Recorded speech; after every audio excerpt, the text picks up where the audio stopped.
Hello students, welcome to achievers classes. और शुरू करते हैं। ये आपके क्लास 9 के बायोलॉजी का फर्स्ट चैप्टर का वीडियो है। और बायोलॉजी जो है, ज़्यादातर जो क्लासेस होगी बायोलॉजी की, वो सब की सब आपको वीडियोस के फॉर्म में ही अवेलेबल कराई जाएगी, क्योंकि आपके 9 क्लास का सिलेबस बहुत बड़ा है। आपको मैथ्स पे और बाकी फ़िज़िक्स केमिस्ट्री के टॉपिक्स को बहुत अच्छे से क्लास में समझना है। इसलिए जो बायोलॉजी है उसको हम लोग जो है वीडियोस के फॉर्म में पढ़ेंगे। और वीडियो को देखने के बाद आपको जो भी डाउट्स होगा या कुछ किसी भी टॉपिक में कोई प्रॉब्लम होता है तो आप जो है हमसे डिस्कस कर सकते हैं। हम उसको अच्छा से आपको एक्सप्लेन कर देंगे। तो स्टार्ट करते हैं। याद रखना है कि ये जो वीडियो है 2 प्लेलिस्ट बनाया जाएगा। तो ये हिंदी मीडियम के स्टूडेंट्स का वीडियो है, ठीक है। इंग्लिश मीडियम के लिए जो स्टूडेंट्स हैं उनके लिए अलग वीडियो बनाया जाएगा, और उनके लिए PDF जो है ऑनलाइन स्टडी मटेरियल भी अलग है, ठीक है। तो शुरू करते हैं। जब भी क्लासेस में आपके सामने वीडियोज़ आ रही होंगी तो हमेशा कोई भी चैप्टर स्टार्ट करते समय सबसे पहले फ्रंट पेज पे जो है आपको ये चार्ट देखने को मिलेगा। इस चार्ट का क्या मतलब है, वेट अ सेकंड, रुकिए। इस चार्ट में आपको दिखता होगा कि लिखा गया है कोशिका जीवन की मौलिक इकाई, ठीक है। जीवन की मौलिक इकाई कोशिका। चैप्टर में हम लोग जो भी चीज़ें पढ़ने वाले हैं वो सब कुछ इसमें लिखा होगा। ये इस तरह से इसलिए डिज़ाइन किया गया है ताकि आप जो है अच्छे तरह से समझ सको कि पढ़ना क्या है और कैसे पढ़ना है। इसके अलावा जब आप रिवीजन करोगे तो ये जो सीट है, माइंड मैप सीट, आपका बहुत ज़्यादा हेल्प करेगी, ठीक है। तो अभी जो है हम लोग देख पाएंगे, सबसे पहले हम लोग कोशिका के बारे में पढ़ने वाले। और इसमें आपको दिखता होगा कोशिका में 2 प्रकार की कोशिकाएं होती है। एक होती है प्रोकैरियोटिक कोशिका, एक होती है यूकैरियोटिक कोशिका। ये क्या होता है हम बताएंगे आपको। यूकैरियोटिक कोशिका में 2 प्रकार की कोशिकाएं होती है, पादप कोशिका और जंतु कोशिका, ठीक है। फिर उसके बाद हम लोग जो है कोशिका के घटक के बारे में पढ़ेंगे। कोशिका के अंदर क्या क्या चीज़ें होती हैं, कोशिका भित्ति, कोशिका झिल्ली, केंद्रक काय, केंद्रक, कोशिका द्रव्य, फिर उसके बाद अंतर्द्रवी जलिका, गोल्जी काय, लाइसोसोम, माइटोकॉन्ड्रिया, रिक्तिका, पौधों में हरित लवक, जंतुओं में तारक काय, ठीक है। ल्यूकोप्लास्ट, क्रोमोप्लास्ट, ये जो है हरित लवक का ही हिस्सा होता है तीनों, ल्यूकोप्लास्ट, क्रोमोप्लास्ट और क्लोरोप्लास्ट, ठीक है। आप लोग अभी तक पढ़े होंगे कि पौधों में जो है क्लोरोफिल पाया जाता है, जिसको हम क्लोरोप्लास्ट बोलते हैं। 8 तक आपको इतना ही पता होगा। लेकिन अब जो है हम लोग हरित लवक को जब डिटेल में पढ़ रहे होंगे तो हमें पता चलेगा कि 3 प्रकार के हरित लवक में घटक पाए जाते हैं। इसके अलावा जो है और भी चीज़ें जो आपको नीचे नज़र आ रही होंगी, ठीक है। खुरदरी अंतर्द्रवी जालिका, चिकनी अंतर्द्रवी जालिका, और उसके बाद जो है एक कोशिकीय जीव, अमीबा, पारामीशियम, बैक्टीरिया के बारे में, और बहुकोशिकीय जीवों के बारे में थोड़ा बहुत इसमें पढ़ना। ये सारी चीज़ें जो है इस चैप्टर में पढ़ना है। स्टार्ट करते हैं हमारे टॉपिक से। याद रखिए, अच्छा सा नोट्स बनाइए, देखने में लगना चाहिए कि you belong to the student, my student. आप जो है मेरे स्टूडेंट हो, ठीक है। सारी चीज़ों को फॉलो करते हो और धीरे धीरे करके एग्ज़ाम में जो है स्कोर भी आपका बढ़ते जाएगा, ठीक है। तो स्टार्ट करते हैं कोशिका। फर्स्ट जो टॉपिक हमारे सामने है वो है कोशिका, ठीक है। कोशिका का मतलब होता है, इंग्लिश मीडियम का बैच तो ये है नहीं फ़िलहाल वीडियो वाला, तो कोशिका का मतलब होता है सेल। कोशिका होती क्या है, जैसे मान लीजिए आपके सामने एक दीवार है। उस दीवार में आप देखोगे कि दीवार को छोटी छोटी ईंटों से बनाया गया होता है।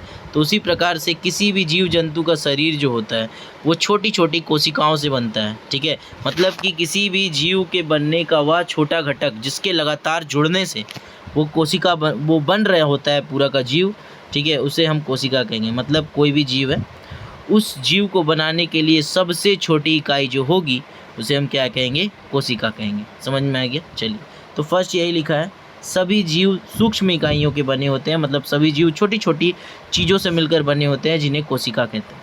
सभी जीवों की संरचनात्मक व कार्यात्मक इकाई कोशिका है।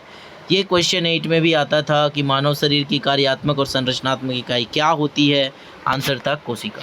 इसके अलावा जो है कोई भी बच्चा जब इंटरमीडिएट में साइंस लेता है तो उसे कोशिकाओं के बारे में अध्ययन करना होता है, और कोशिकाओं के अध्ययन को हम साइटोलॉजी कहते हैं। यहाँ लिखा गया है, कोशिकाओं की आकार, आकृति व संगठन का अध्ययन क्या कहलाता है, साइटोलॉजी कहलाता है, ठीक है।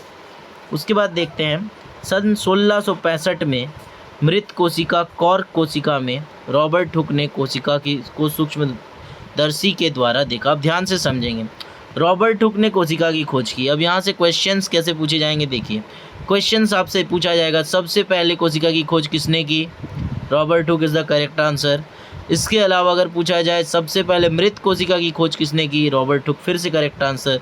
लेकिन अगर आपसे पूछा जाए सबसे पहले जीवित कोशिका की खोज किसने की या जीवित कोशिका को सबसे पहले किसने देखा, तो इसका आंसर रॉबर्ट हुक नहीं होगा। ठीक है, नेक्स्ट पॉइंट देखोगे वहाँ पे आंसर लिखा हुआ, देखिए सर्वप्रथम सूक्ष्मदर्शी से जीवित कोशिका को एंटोनी ल्यूवेनहॉक ने देखा था। ठीक है, तो याद रखना है जीवित कोशिका को खोज करने वाले जो वैज्ञानिक है उसकी, ठीक है, वो है एंटोनी ल्यूवेनहॉक। ल्यूवेनहॉक ने जो है इसकी खोज की थी जीवित कोशिका की, और सबसे पहले कोशिका की जो खोज की थी वो रॉबर्ट हुक ने की थी। कॉर्क कोशिकाओं में उन्होंने जो है कोशिका को देखा था। इसके अलावा मृत कोशिका की खोज जो है उन्हीं को इसका श्रेय जाता है। ठीक है, क्वेश्चन पूछा जाए जीवित कोशिका की खोज किसने की है, आपको एंटोनी ल्यूवेनहॉक याद रखना है।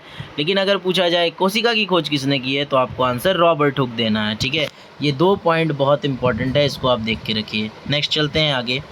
प्रोटोप्लाज्म के विभिन्न संगठन में जल, आयन, नमक, इसके अतिरिक्त दूसरे कार्बनिक पदार्थ जैसे प्रोटीन, वसा, न्यूक्लिक अम्ल, विटामिन आदि होते हैं जो कोशिका द्रव्य और केंद्रक के साथ कोशिका का निर्माण करते हैं। देखिए ध्यान से समझेंगे, एक कोशिका जो होती है, जब हम एक कोशिका के अंदर अध्ययन करते हैं तो हमें अलग अलग प्रकार की चीज़ें देखने को मिलती हैं, जैसे कि कोशिका में कोशिका द्रव्य होता है, इसके अलावा कोशिका झिल्ली होती है।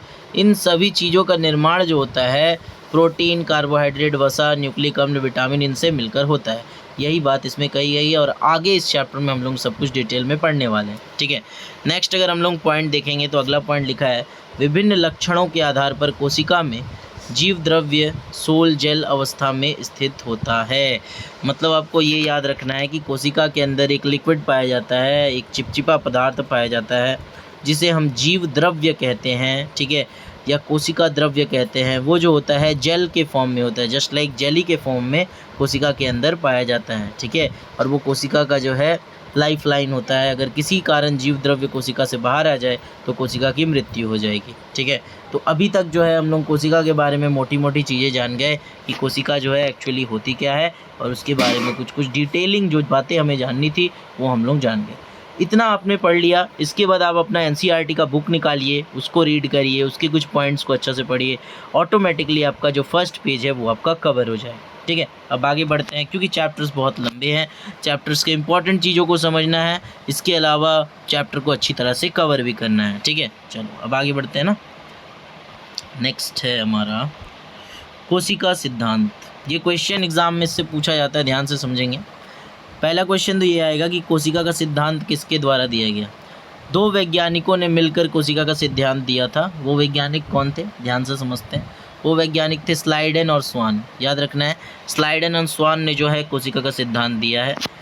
इनके सिद्धांत में क्या बात लिखी गई थी इसे हम समझेंगे। देखिए कोशिका का जो सिद्धांत है उसमें 2-3 बातें इन्होंने प्रमुख बताई थी। पहली बातें इन्होंने बताई, सभी पौधे व जीव कोशिका के बने होते हैं। मतलब दुनिया में जितने भी पौधे या जीव हैं वो कोशिका के बने हैं। कोशिका जीवन की मौलिक इकाई है, ये बात कही इन्होंने। इसके अलावा सभी कोशिकाएं पूर्व निर्मित कोशिकाओं से उत्पन्न होती हैं।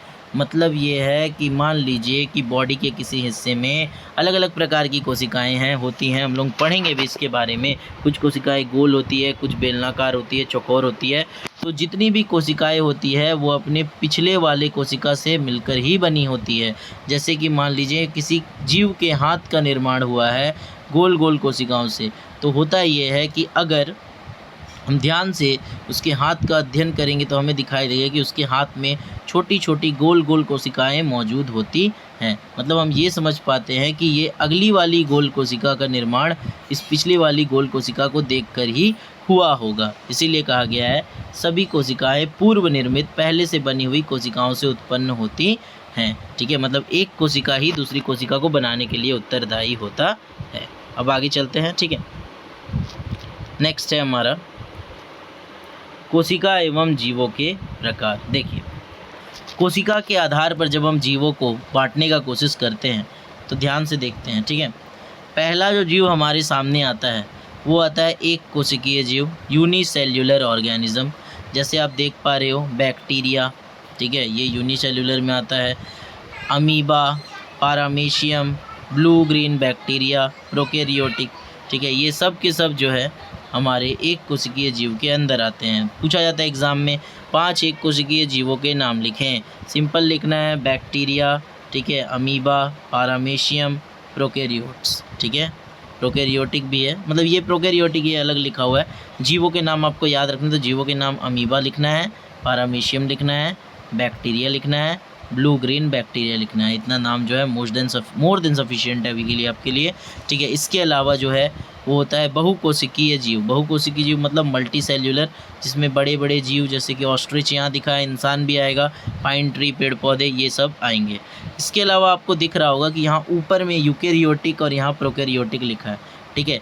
यूकेरियोटिक की कैटेगरी में दिख रहा है पाइन ट्री, मतलब कि ये पेड़ पौधे, ठीक है, जीव जंतु, और पारामेशियम आता है।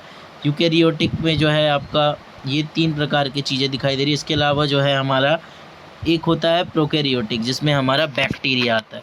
तो ये सारी चीज़ें जो हम लोग आगे पढ़ने वाले हैं, ठीक है। तो कोशिकाओं के विभाजन जब हम करते हैं तो विभाजन का 2 हमारा बेसिस होता है, ठीक है। एक हमारा होता है एक कोशिकीय कोशिका, वेट अ सेकेंड, एक होता है हमारा एक कोशिकीय कोशिका और बहुकोशिकीय कोशिका। मतलब एक विभाजन में हमें 2 प्रकार मिलता है, एक कोशिकीय और बहुकोशिकीय। और जब हम केंद्रक के आधार पर विभाजन करते हैं तो हमें मिलता है प्रोकैरियोटिक और यूकेरियोटिक। तो आपको याद रखना है कि कोशिकाओं के विभाजन किस प्रकार से हुआ है। आगे हम लोग एक कोशिकीय बहुकोशिकीय के बारे में भी पढ़ेंगे, ठीक है। जैसे आप देख पा रहे हो यहाँ एक कोशिकीय बहुकोशिकीय है, और फिर नीचे जाएंगे तो यूकेरियोटिक और प्रोकैरियोटिक भी दिखाई देगा। तो कोशिका को हम लोग टोटल 4 प्रकार से देख सकते हैं, एक कोशिकीय, बहुकोशिकीय में, यूकेरियोटिक और प्रोकैरियोटिक में। आई थिंक आपको जो है यहाँ तक वीडियो समझ में आ गया होगा। आई होप आपको क्लास अच्छा लगा होगा। अगर क्लास अच्छा लग रहा है, ठीक है, मतलब क्लास ठीक लगा है, इसके अलावा जो है वीडियो समझ में आ गया है, तो हम चाहेंगे कि सारे स्टूडेंट जो है कमेंट सेक्शन में जाके लिख दे कि क्लास समझ में आ गया है। इसके बाद जो है इसका नेक्स्ट पार्ट भी आपको प्रोवाइड कर दिया जाएगा, ठीक है। और ये आपके बायोलॉजी का पहला वीडियो है। धीरे धीरे वीडियोस जो है और जल्दी आएंगे, ठीक। Thank you so much for watching. Videos को ऐसे ही देखते रहिए, ठीक है।